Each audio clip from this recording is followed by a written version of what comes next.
A ansiedade é um estado emocional direcionado para o futuro e que pode provocar um desconforto subjetivo e físico.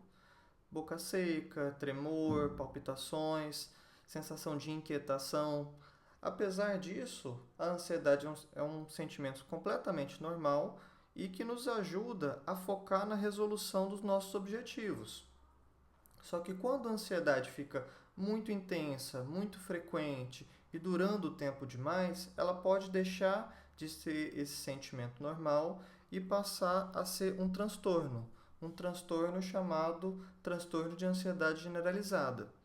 Nesse vídeo eu vou explicar o que é o transtorno de ansiedade generalizada, como que essa doença evolui e como que é o tratamento. Na ansiedade generalizada, as preocupações, a ansiedade é muito excessiva, ela acontece por muitas coisas diferentes, não é focada em uma única situação, e ela acontece na maioria dos dias por pelo menos 6 meses. Pessoa que tem ansiedade generalizada geralmente se preocupa com quase tudo, com saúde, com questão financeira, com trabalho, com a família, com assalto, com roubo. Tudo para ela é uma preocupação muito grande. Algumas pessoas até ficam pegando problemas dos outros para si, ficam preocupados inclusive pelos outros. A pessoa com ansiedade generalizada também costuma se preocupar com muita antecipação por coisas do futuro. Coisas que estão a meses de distância já ficam preocupando a pessoa. E mesmo coisas boas também podem dar muita ansiedade. Uma viagem, uma festa, um casamento já deixa a pessoa muito ansiosa, muito inquieta. Quem tem ansiedade generalizada tem muita dificuldade de controlar as preocupações, tem muita dificuldade de relaxar e esquecer dos problemas. Mesmo em fim de semana, feriado, durante a noite, nos momentos livres, a pessoa continua se preocupando com algumas coisas. Tem gente que leva as preocupações do trabalho para casa, as preocupações da casa para o trabalho e fica o tempo todo num estado de tensão, que aliás é um outro sintoma que pode acontecer, a inquietação ou a sensação de estar com os nervos à flor da pele. Fica o tempo todo inquieto, o tempo todo como se estivesse prestes a explodir. Quem fica sentindo isso o tempo todo, naturalmente que vai ficar cansado com muita facilidade. Os problemas pequenos são muito grandes para quem tem ansiedade generalizada. Então tudo é muito pesado, a pessoa fica cansada, fica esgotada com muita facilidade. A dificuldade de se concentrar e a sensação de branco é outro sintoma comum, em que, estando preocupado com várias coisas, é difícil você manter o foco em uma única situação. Então é muito comum a pessoa queixar de dificuldade de concentração, de dificuldade de memória, de dificuldade de manter uma linha de raciocínio firme por muito tempo. Muita gente com ansiedade generalizada sente que os pensamentos não param, a pessoa fica o tempo todo pensando em alguma coisa, o tempo todo maquinando alguma coisa na cabeça. Quem tem ansiedade generalizada também fica irritado com muita facilidade, especialmente se as coisas que a pessoa planejou não dão certo. Muitas vezes quem tem ansiedade cria um roteiro na cabeça, cria um cronograma e acredita que tem que seguir aquilo tudo certinho para ter segurança, para ter tranquilidade.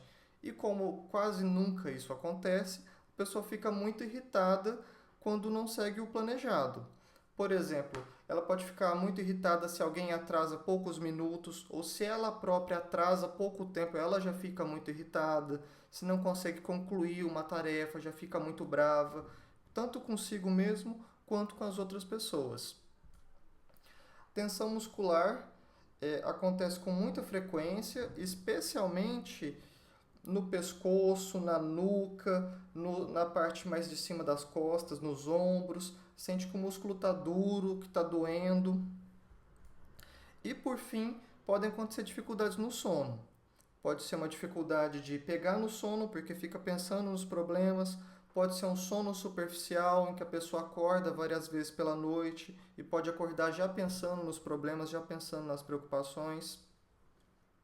E todos esses sintomas vão trazer um prejuízo para a pessoa ou pelo menos um sofrimento muito grande. Essa questão do sofrimento é um ponto muito importante para diferenciar a ansiedade normal da ansiedade doença. Na ansiedade doença, a ansiedade passa a ser uma coisa que traz prejuízo para a pessoa. Pode ser prejuízo nos estudos, no trabalho, na relação com os familiares, na relação com outras pessoas. Você tem que ter um prejuízo para falar que é uma doença e não uma ansiedade normal.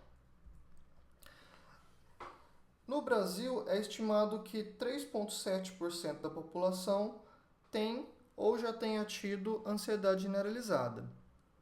Prevalência de estatísticas internacionais no último ano variam de 0,4% a 3,6%, quer dizer, mais ou menos próximo da prevalência ao longo da vida inteira no Brasil. É um transtorno mais comum em mulheres do que em homens e tem uma taxa muito grande de comorbidade psiquiátrica, de outros transtornos psiquiátricos que acontecem junto com a ansiedade generalizada. O mais comum, sem dúvida, é a depressão. Depressão e ansiedade são quase um casal, que é muito comum quem tem um também ter o outro. Bom, normalmente quem tem ansiedade generalizada fala que é muito ansioso desde que se lembra. Desde que era criança, desde que era adolescente, já era muito ansioso. O curso geralmente é muito insidioso, né? A pessoa não lembra um ponto exato a partir do qual ela passou a ficar muito ansiosa. Geralmente, a pessoa sempre foi mais ansiosa. E essa doença tende a ter momentos de melhora e de piora ao longo da vida, um curso flutuante. Normalmente, períodos de mais estresse, de mais preocupação, os sintomas ficam muito fortes e passam a trazer prejuízo. E pode ter momentos em que a pessoa continua sendo uma pessoa mais ansiosa, mas sem que aquilo atrapalhe a vida dela. E que nem eu já falei, é muito comum associação com sintomas depressivos.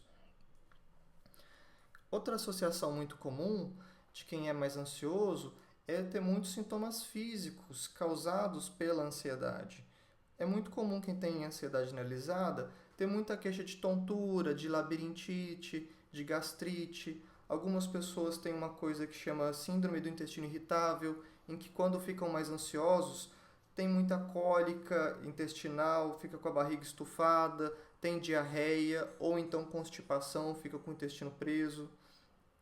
Então existe muito sintoma físico que pode ser causado pela ansiedade.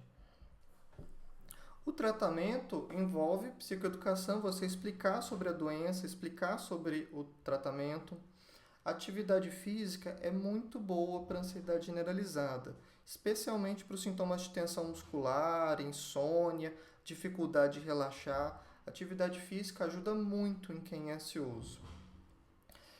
O tratamento pode ser feito exclusivamente com terapia, pode ser usado medicação e pode ser usar combinação de terapia mais medicação. O importante é ter pelo menos um dos dois, terapia e medicação. A terapia, ela tem uma vantagem de que ela pode trazer ganhos mais a longo prazo do que a medicação, já que a terapia vai ensinar a pessoa a lidar com a ansiedade, lidar com a insegurança, com a baixa autoestima. As medicações que se usam, as mais importantes, sem dúvida, são antidepressivos. Existem vários antidepressivos que podem ser usados no tratamento da ansiedade. E uma coisa importante de falar é que os antidepressivos não têm ação imediata. A maioria das pessoas vai levar de 2 semanas a 1 mês para ter a ação do antidepressivo na ansiedade. E nas primeiras semanas de tratamento, pode até mesmo acontecer uma piora da ansiedade antes de começar a melhorar. Então é importante não desistir do tratamento, a não ser que você esteja sentindo alguma coisa muito insuportável. Existem outras medicações que também se usam para o tratamento da ansiedade, por exemplo, buspirona, pregabalina e os famosos calmantes, clonazepam, diazepam, alprazolam, bromazepam, lorazepam. Os calmantes são muito usados e eles têm uma vantagem de que a melhora deles é imediata. Diferente do antidepressivo, que vai levar de 2 a 4 semanas, o calmante vai fazer a pessoa se sentir melhor logo no primeiro dia que tomou. Mas eles são medicações que só devem ser usadas temporariamente, que o uso crônico de calmante pode provocar dependência, a pessoa vicia no remédio, eles tendem a perder o efeito com o tempo, Eles podem aumentar o risco de desenvolver Alzheimer, prejudicam a memória, aumentam o risco de queda em idoso. Então, os calmantes devem ser usados temporariamente no início do tratamento, em períodos mais difíceis e não como uso contínuo, especialmente se a pessoa só usa o calmante e não está tomando nenhuma outra medicação junto. Aí, com certeza, é um tratamento que muito provavelmente está incorreto. E existem outras coisas que também podem beneficiar. Yoga, Tai Chi Chuan, Reiki. Existem várias atividades de relaxamento, de meditação que também podem ajudar no controle da ansiedade. Acupuntura e outras atividades em geral, jardinagem, atividades artísticas em geral, música, teatro, canto. Existem várias formas de lidar com a ansiedade além do uso da medicação. Mas lembrando que quem tem ansiedade generalizada tem que ter pelo menos terapia e ou medicação.